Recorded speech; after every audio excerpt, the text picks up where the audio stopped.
Which countries are likely to have citizenship by investment programs in the future, let's say in the next couple of years until 2030, so that we can start studying the different markets. As I always say, each country has its own purpose.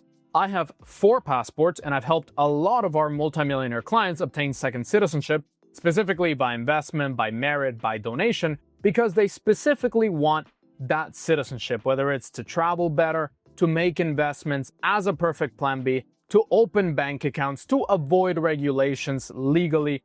There's many reasons. And these countries specifically, in the next couple of years, might open up citizenship by investment so you can get them for your passport portfolio. The first one will be Argentina. Now, Argentina has faced a lot of difficulty. Milei wants to push this program, the president. He wants to push a $500,000 investment route to get Argentinian citizenship. Whether that's going to be a direct route in 3 to 6 months you get citizenship, or it's going to be similar to Portugal where it's a 2-year route or a 5-year route with a certain amount of time that you need to spend in the country, I think that's a lot more realistic. That is also what El Salvador might be launching in the next couple of months or years. They might launch a different citizenship program. They have a citizenship by donation right now, $1 million US. They might launch a golden visa. You get citizenship in 5 years if you spend a week in the country every single year for a drastically reduced investment price. So Argentina, we still don't know what they want to do, but they faced a lot of challenges. Milei really wants to push this forward. I would give it a 50% chance. I wouldn't say it's a 90, 95% for sure this is going through, because also Argentina wants to recover visa-free travel to the United States. And Trump has said that any country that sells a citizenship, even though the United States is selling green cards, through the Trump card, the gold card, you can buy your way into residency in the United States. The US can always do whatever they want. So they say if you sell citizenship, if your country sells your passports, you can't access the US. You get banned from the US. They want to ban all Caribbean countries except Grenada from accessing the United States or accessing visa to the US. They want to basically ban as many opportunities as possible for people to buy citizenship, even though they're selling their green card, so their permanent residency. That is why Argentina, I think, is going to face a lot of difficulty to launching this program, but hopefully it comes through because this is going to be an amazing second passport to have. Great for a World War III, great for diversification, great to buy land, have the perfect plan B, amazing passport in general, and amazing country. I've been there many times and I love it.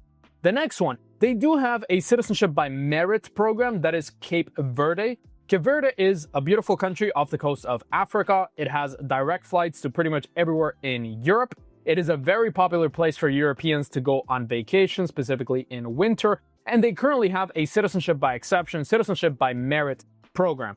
I think, obviously this is all speculation because these programs haven't been announced yet, I think they will launch a citizenship by investment program in the near future. Looking at how Africa is developing lately, Botswana launched a program, Sao Tome has a program, Sierra Leone has a program.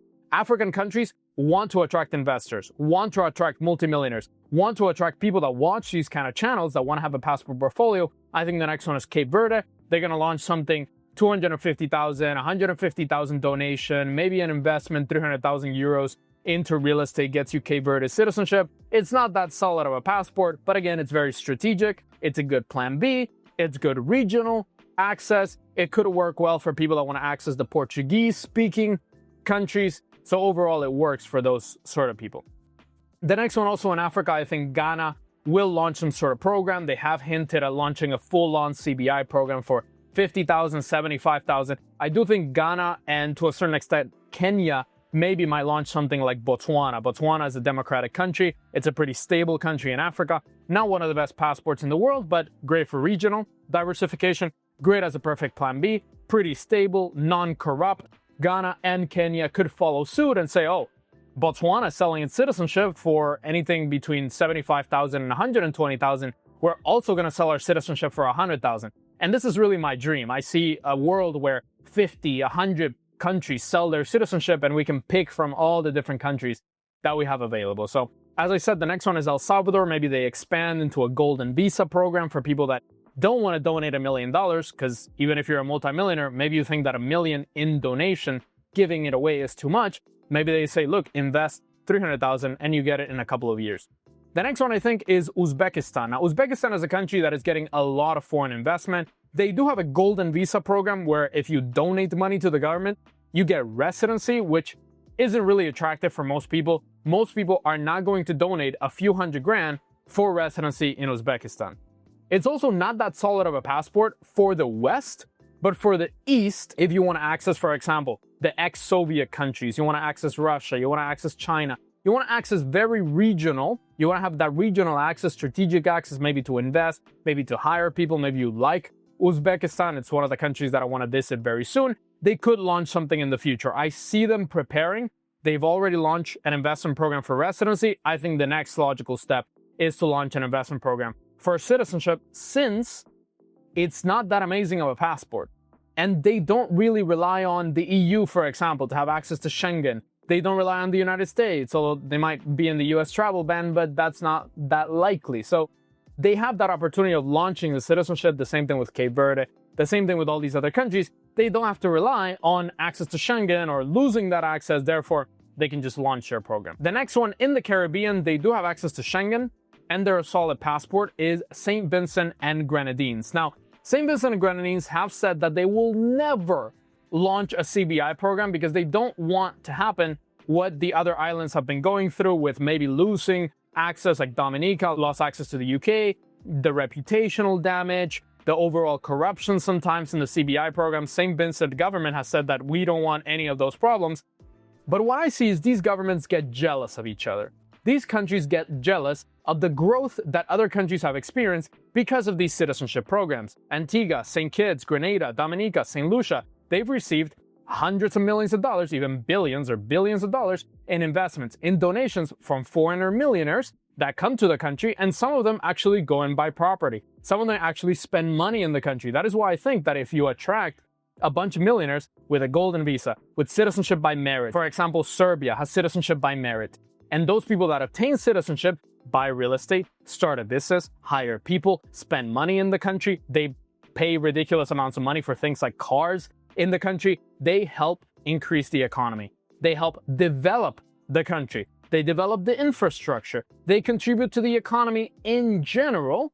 Having these programs helps the country grow. St. Vincent is looking at these other countries. Yes, they do have this reputational damage. Yes, they do have maybe the Schengen access issues or the UK access issues. But if we actually launch our own program, we make it competitive, let's say 250,000, just like St. Kitts, maybe some people prefer St. Vincent. St. Vincent is also not known as a country that sells its passport. It will be another island country that sells its passport, but maybe people prefer it, and they start getting these millionaires investing into St. Vincent, donating to St. Vincent, and growing the economy. So that's what I love about also these programs popping up in Africa, is that other African countries are going to look at Botswana, at Sao Tome, at Sierra Leone, and launch their own programs. And then other countries are going to look at them and then launch their own programs. And the same thing I think it's going to happen in other Pacific Island countries. For example, Vanuatu has its program, Nauru launches program, and other countries like Solomon Islands could launch a program very soon and price it very competitive. They have said that they want a $100,000 donation for their citizenship, maybe $150,000. I think in the next 1 or 2 years, they will launch some sort of program because, again, they see Nauru, although it's not getting thousands of applications, it's getting tens of millions of dollars in donations. Let's also get tens of millions of dollars. Let's also get hundreds of millions of dollars. Let's also get people representing our country that are very rich and wealthy around the world. Maybe they bring their money. Maybe they pay us fees later on for due diligence. Maybe they contribute to the economy in some way, or they help us protect against climate or anything. They're going to get jealous. They're also going to launch programs. And other potential countries, just throwing them out there. Again, I don't have a crystal ball. I don't know which one is actually going to launch a program, but I think Eswatini, Swaziland, it's a monarchy essentially. So just if the king wants to launch a program, he will launch it. Not that great of a passport, good for regional access and good if you just want to escape the whole Western world completely. Maybe Liberia, also Seychelles, although they have a solid passport and they're a very developed country and they have a lot of investment, maybe they open up a new investment residency program, I think in the next couple of months or years. Other countries like Togo might actually launch in Africa, Mauritania, it's been mentioned. Also Tuvalu could launch a program because they see that Nauru has launched a program to protect against climate. Tuvalu might think, well, we also got to protect against climate. Let's also launch our program. And what people don't know is that some of these countries have solid passports. You would never live in them, like Kiribati, for example, or Tuvalu, Pacific Island countries, but they have solid passports. You can go to Schengen, you can go to a bunch of other countries, and maybe people will give them $200,000 in exchange for a passport. Chinese investors, Russians, Americans that want to renounce, they will get one of these passports and they will contribute to their protection. And also Mozambique, I want to throw it in there. As I said, I think Africa is going to be one of those places where these programs just start popping up all the time after they see what Botswana has done. If you want to see all the current countries that actually have citizenship programs right now, citizenship by donation or investment programs, check out this video right here on the more than 24 countries that sell their citizenship in 2026. Check them out right here.